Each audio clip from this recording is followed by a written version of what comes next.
All right, well, Myrtle Beach police say cursing could cost you. Ooh, better watch it. Turns out it violates the city's disorderly conduct ordinance, and if you're caught cussing, it could lead to jail time. Dia Davidson has details on that and more in the Buzz today. Hi, Dia. Oh my goodness, guys! You know they're going to be racking up a lot of money, especially on those motorcycle weekends. If you guys go down there, you know what I'm talking about. Well, the law has been on the books for years and was updated in 2013 to add profane language. Myrtle Beach police say if a person violates the disorderly conduct law by using language likely to provoke a violent reaction from another person, they could face a fine, even some jail time.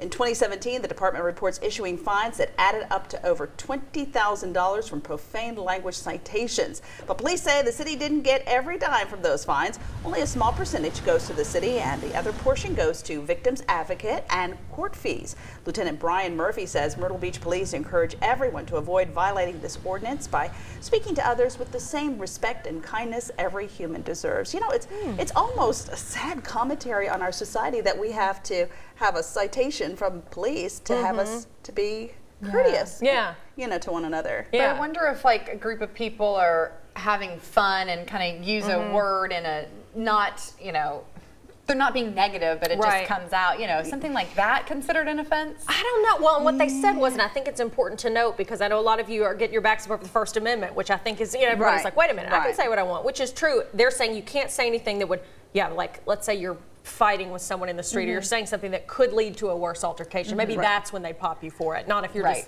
saying a cuss word amongst your friends. Sure. It's, I don't know, it just seems like there's a lot of gray area to me. Well, I bet it all depends on what's going on around the issue. And it's a family place, so they're probably trying to keep it so that people and the kids are not, you know, hearing stuff that they don't need to hear. Which is good. Which is a good thing. All right, a New York mother and daughter discovered a snake on their grocery cart. Ew. Laura Waltiski and Allie Rose Caruso were looking at plums in a supermarket in Rochester, New York when Allie Rose noticed a snake on the shopping cart.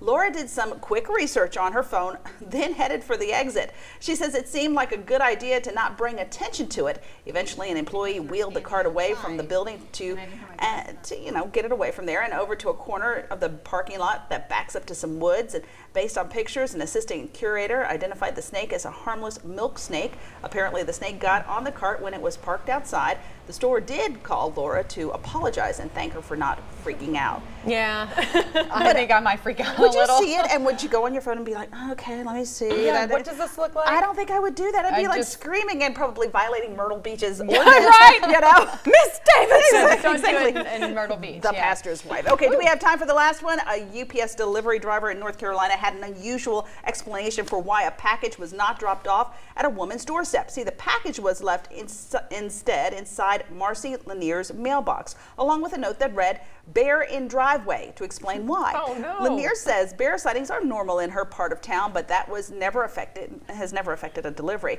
A Facebook post of the note has been shared more than 2,000 times. And again, we'd be violating some Myrtle Beach codes by saying that's funny. Something naughty. He was just real, like, to the point, bear in driveway. Bear in driveway. Yeah, gotta go. And that's the Buzz. All right. We've got more traffic and weather coming your way next on LEX 18 News at 4.